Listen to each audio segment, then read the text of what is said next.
Welcome to the Entertainment Rants Podcast, your number one source for all things entertainment. Join host Marco Mazzola and his fellow ranters as they sound off on the latest movies, TV, and the world of entertainment. Now, here are your ranters for the hour, Marco, Mila, Larry, and Bruno.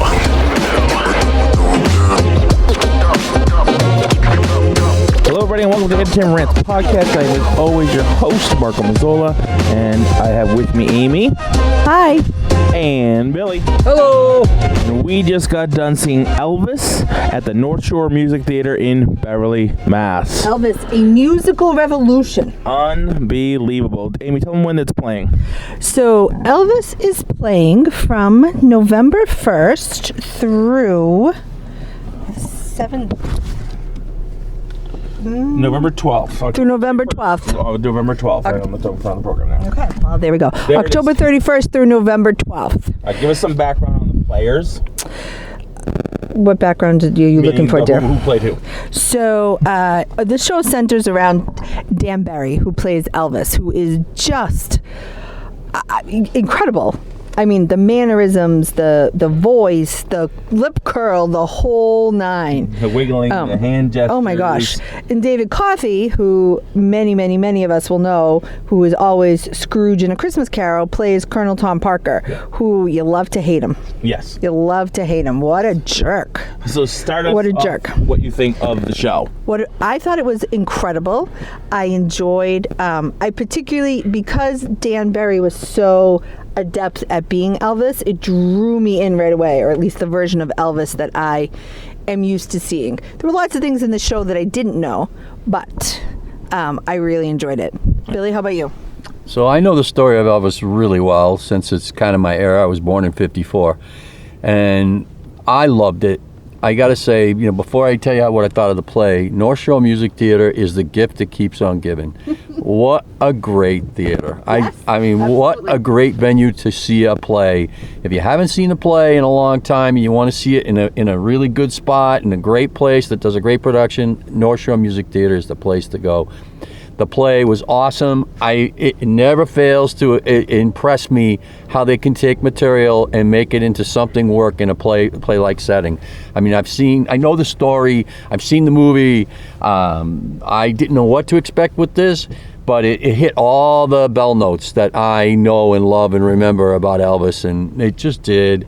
It brought me back to some moments in my life that, that's what kind of these things do. They bring you back. And it brought me back and made me feel good. And I love the fact that they were able to touch upon Elvis's religious background, how religious he was as a person, and how it always stayed with him his whole life. I love the fact that it really emphasized how much he loved his mother, and how much of him, how deeply it impressed, she impressed his life. I gotta say, I thought they did a wonderful job. Great play. Absolutely. Marco, what about you? So, obviously, I've been an Elvis fan forever. Not everybody knows that, but it's one of those productions that it hits it out of the park for me, and I just never fails to amaze me. Like, I get into these modes after I see these shows here, and when it came to Carole King, I wanted to listen to music. When it came to Jimmy Buffett, I wanted to listen to music. Now I want to go back and listen to Elvis catalog. The show makes me want to go back and spend some time with Elvis, and because that's what it does, right? It's 2.5 hours of spending time with Elvis and getting to know some parts that you didn't necessarily know to begin with, right? Yes. There you go. I am always surprised too at how many of the songs that I know, like even, when we come, like I figured I would know most of them, but I knew even more than I thought. Like I could sing along with almost every single thing in the show. I have to say though, the scene, so this play was loaded on many levels. The relationship with his mother, Billy, Yep. that scene when the mother dies, oh my Janice. God. oh my God. And they hit it right at the end of Act 1. Like, they leave you with his mother's death at the end of it. How dare they? That was that was crucial, and it was cruel almost, in a good way, to leave you there with the death of his mom. You're like, oh, Jesus, that's what we're getting? It was intense. That was intense. So one thing that I loved about his performance as Elvis was the intense moments that got you. Like, he was an intense actor. Just, the scenes with his mother, obviously, and then with Lisa Marie, you know what I mean? When he's crying with the baby, when he's crying and he's starting to sing, Love Me Tender, right? Was that the song? No. Which one? Falling in Love with You. Falling in Love with, thank you. That's, I gotta go back and listen to the album. Yes, we did. Sorry about that. So, yeah, that was intense. I mean, that's the one I started crying at, even though the mother thing touched me. That one I definitely started to lose it at. So that was intense. The funeral scene with the mother, and then the little Elvis comes out, and that was it. We have a 3-year-old. I was done. Yeah. There was no returning for me in that moment, because thinking about my son as a grown-up missing me is one thing. I'm thinking, oh my God, I don't even know if I can talk about it. It was beautifully, beautifully done. You could feel the chemistry between him and the actress who played his mother. I think it felt very intense, both with little Elvis and grown-up Elvis. And I was actually surprised at how much of a role little Elvis had, how prevalent he was throughout the show, which I thought was awesome. It was such a nice juxtaposition of like who he was and where he came from, and then what he was becoming, and how that was always a part of him. So I enjoyed that. I think the thing that Elvis's life it was important to me was he was always connected to black music and black people. He was a poor boy in Memphis, Tennessee, and he lived in a poor neighborhood, and he was always connected to that music, both spiritually and rhythmically. He was connected in with the blues, and he never lost that. And he was able to translate that, which was what catapulted him to fame. Was people kept thinking, this is a white man singing black music, and they didn't get it. And it was crazy. I mean, I remember Ed Sullivan, that there was a furor over him only being shown from the waist up. Yep. People were pissed off about that.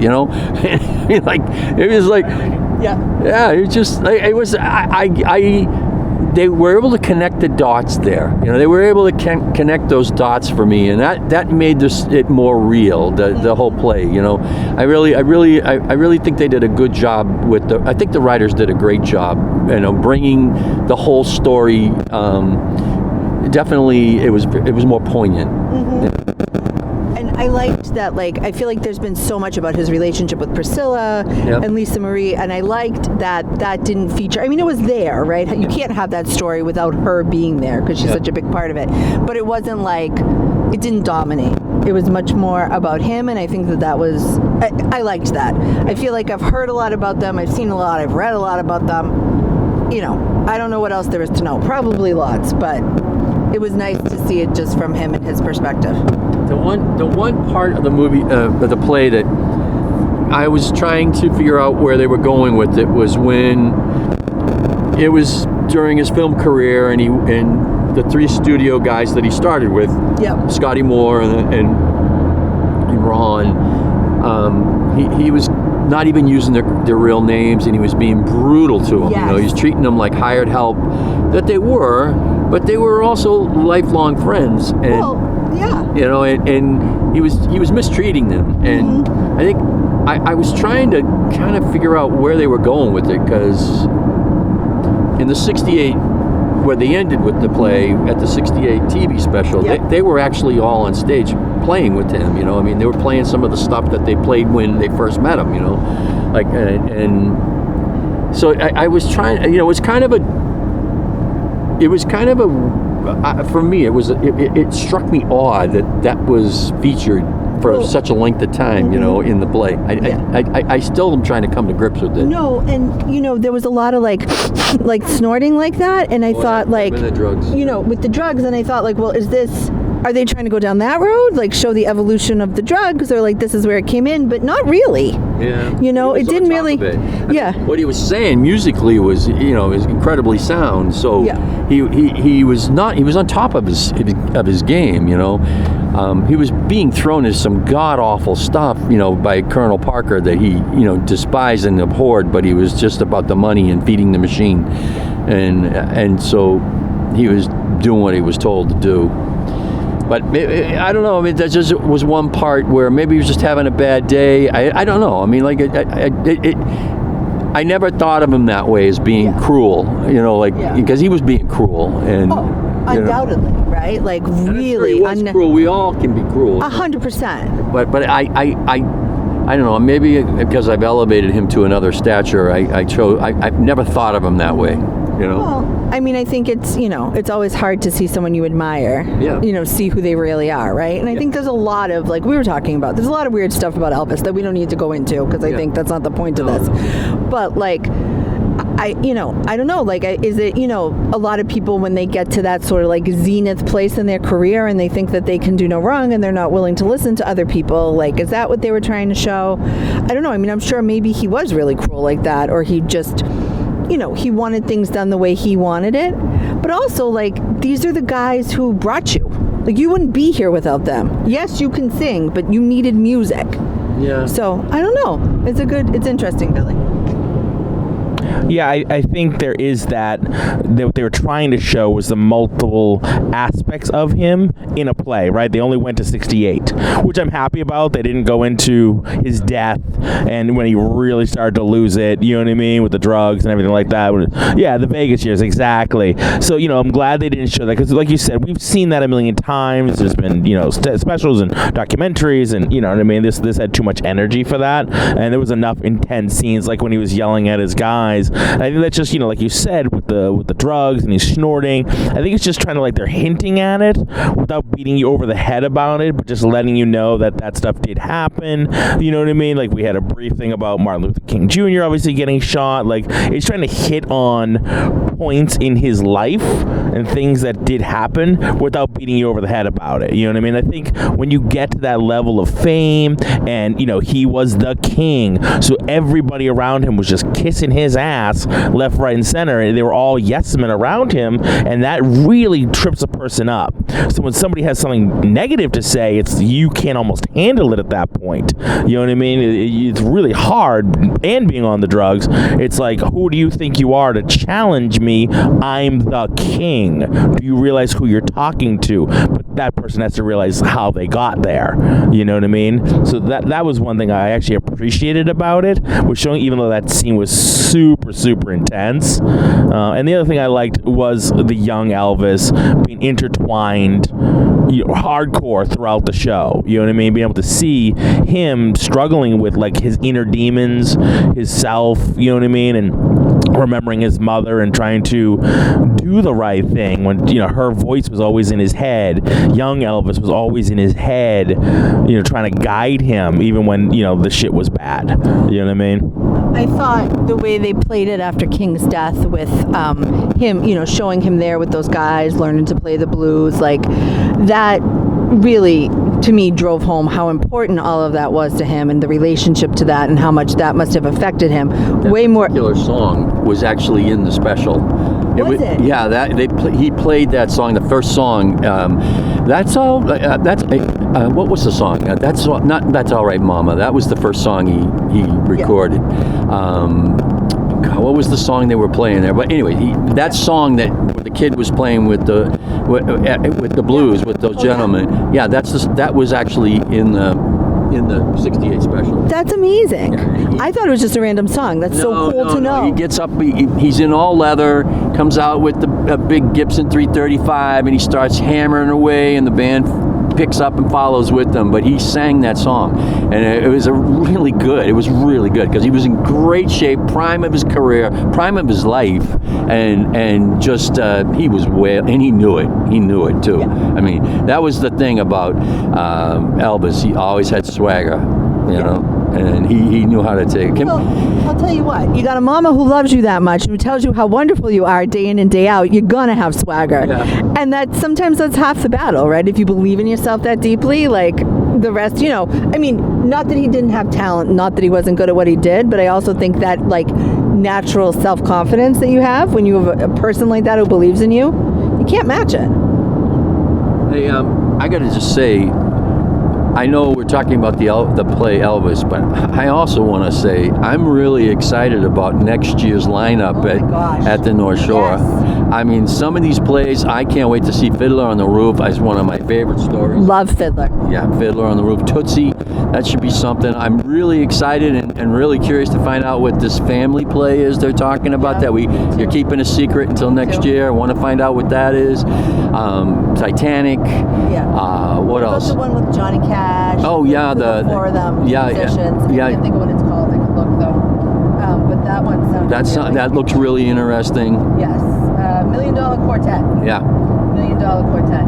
That is so. I haven't seen the Elvis movie, but I've seen the Johnny Cash movie, and there were lots of similarities, like things that reminded me of, I don't know, I mean, and who knows how truthful anything is, but like there were lots of things that reminded me, like growing up with the gospel singing and the church and all of those pieces. I don't know, it made me think about that a lot. And then they're doing this thing with Johnny Cash last year. What was the thing, like when he's doing the thing with his arm and he looks like he's having a seizure, like is he keeping the beat? Like what is he doing? No, that's just a mannerism. That's just Elvis, that's one of his mannerisms where, he's like tinkering on the piano, but he's doing his thing, that's his thing, it's just his swagger. Swagger. Yeah. That's the way he gets into it.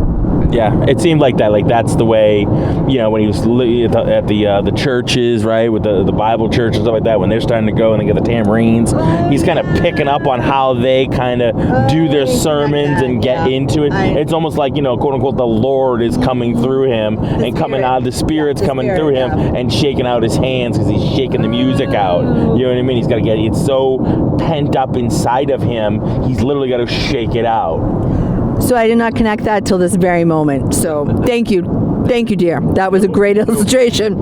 Yes, I can see little Elvis too, like twitching up there. Like yes, I can see it. Like the Spirit overcame him. Yeah. So that was also, I don't know.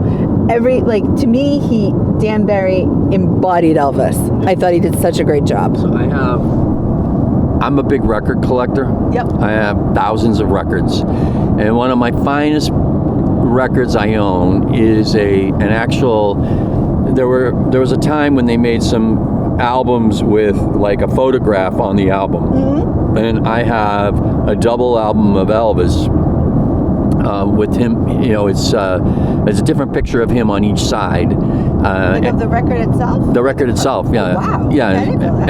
And so they make frames for records, and it's the only record I have framed is a record of him. And I have it hanging in my my workshop where I fix guitars and stuff, because he is the king, he is the king. So I pay him reverence every day I go into the shop. Can you see both sides?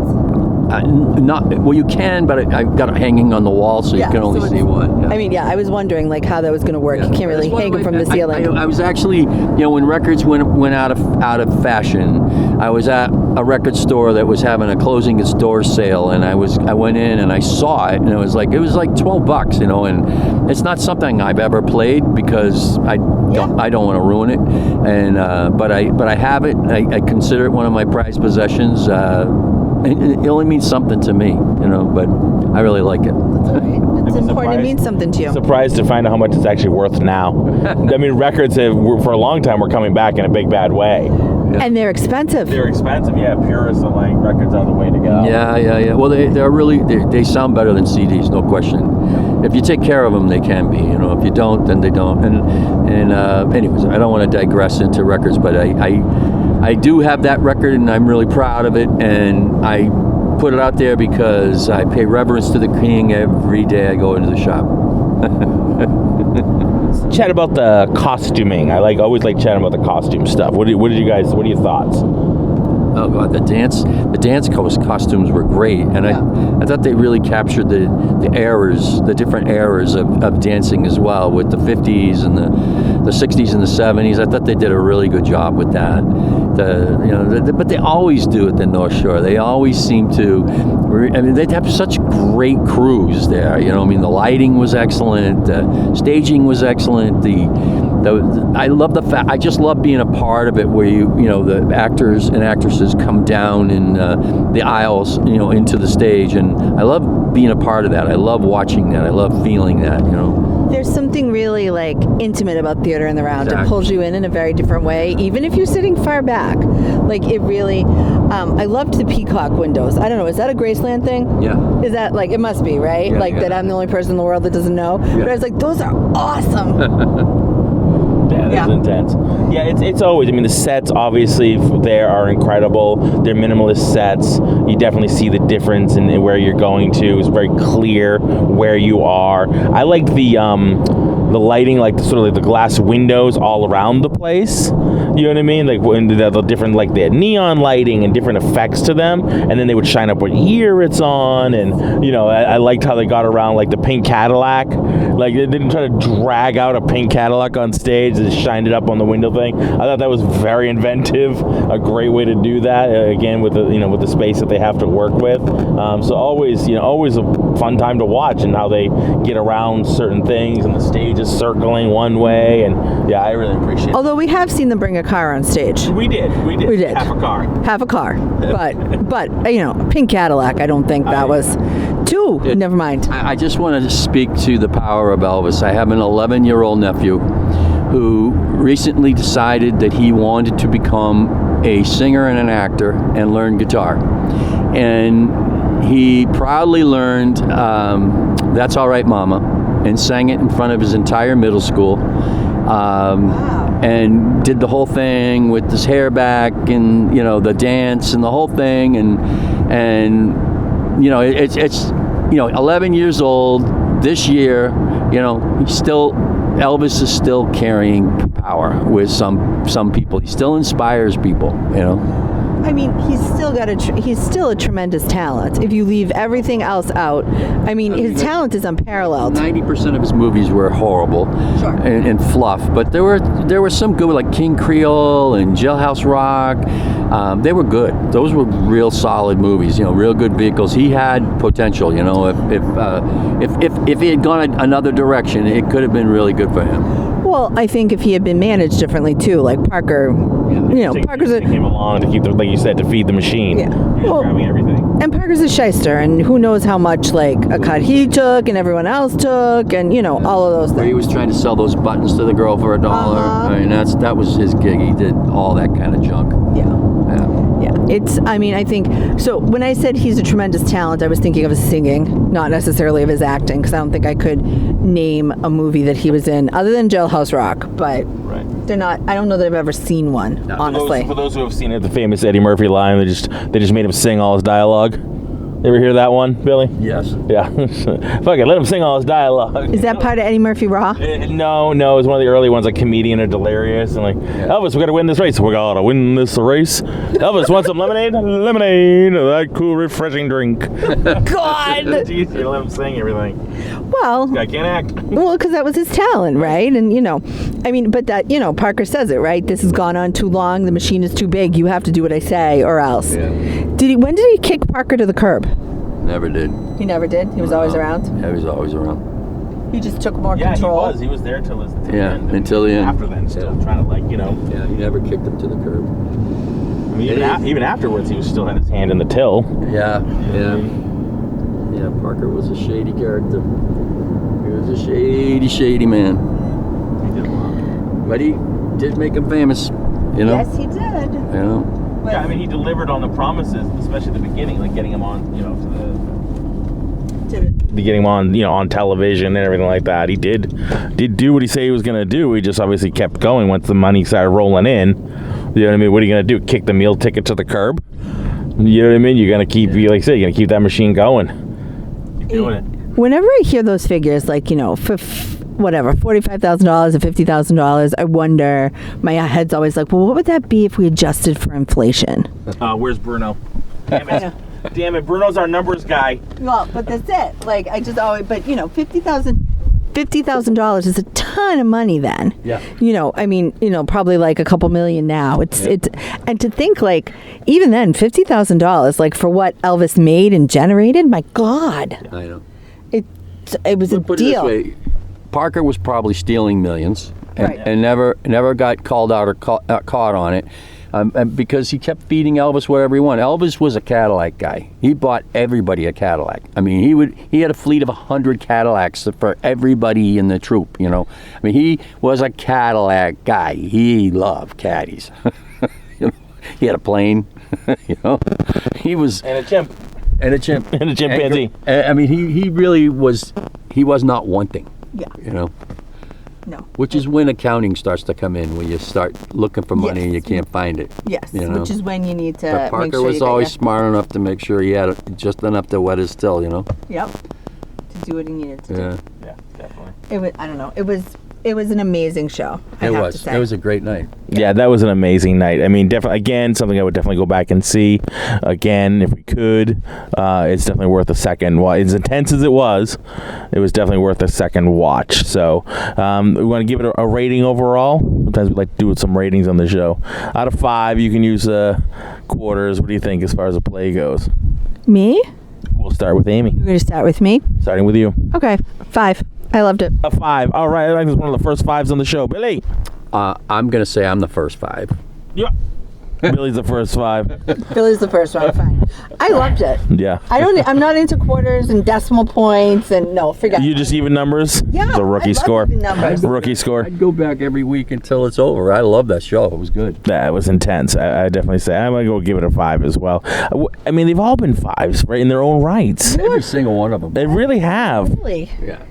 So my favorite one this season, if I had to pick one, is The Sound of Music. Oh, I God. just, I cried you the know, whole damn thing. oh my God, yes, me too. Like this, The Sound of Music was my favorite, but that being said, that's a 6 if these are 5s. Yeah, you know what yeah, I mean? yeah, Like yeah. that was, I mean, it was. Yeah, Christmas Carol's got to be a 6. Oh. The Christmas guy is always a 6. No, it's- It was great to see David Coffey in a different role, Mm-hmm. right? He was really good. So Colonel Parker. He really was. then we get to see him again. And when does Christmas Carol start? I know that one's soon, right? Thursday, December 7th, and it runs through the 23rd of December. Yeah, definitely start getting your tickets for Elvis, nsmt.org, and then pre-order for Christmas Carol if you can as well, because that one's a favorite every year. Where the whole troupe's trying out for that one. We've talked about that before on the podcast. Everyone, all of our group is coming out for that one, and we're gonna get Mike on our show on the Saturday afterwards. So we're gonna go see it on a Friday and record on a Saturday. So Fun. And I know Billy already mentioned it, but next season just looks incredible. So if you're subscribing, if you're, I would absolutely do it. Fiddlers, I love Fiddler. Yeah. I love Fiddler. That's it. I'm excited about this blockbuster show too. I'm interested what that'll be. I know. And Any I'm- predictions? Any predictions? I can't even predict. Okay, fine. Billy. I'm trying in my head. It was like, what's it gonna be? And I couldn't. I have no idea. When I think of a family musical, I think of The Sound of Music, but it can't be it. No, it can't be that. No, it can't be that. I don't think they would, keep it secret like this. Well, I know, but I'm just trying to think of this secret show. It's killing me. Family show. And It's a family show. When is it? It's January 2024. is when they say they can release they tell you when it is. So look forward to that as well. But yeah, it's an amazing Elvis the musical, right? Let's see, a musical revolution. I love it. nsmt.org. Go see it, everybody. I mean, just a blockbuster show filled with incredible music, a great story. Like I said at the beginning, I didn't see this story coming, and it's always interesting which parts of their life they're going to highlight. You know what I mean? I appreciate the fact that they didn't go through the end years. You know what I mean? The bad years, if you will. But they sprinkle a lot in there to kind of give you. Although they ended with the jumpsuit. They ended with the jumpsuit. Spoiler alert, that's during the the call, right? That's during the applause and the curtain. Yeah, during the curtain calls. What was taking him so long to get up there? And then, of course, he comes out in the white jumpsuit. No, I saw that coming. I'm not trying to be a jackass, but I saw that coming because he was taking so long to get them. Like, he's doing a change. He's obviously changing clothes. That's what's taking him so long. So it's got to be putting on that white suit and the cape. Which is not quick, and everybody knows. Everybody can think. Like, when I say the jumpsuit, everybody can picture that in their head. The rhinestones and all it's bedazzled to hell. Yeah, the cape. Yes, absolutely.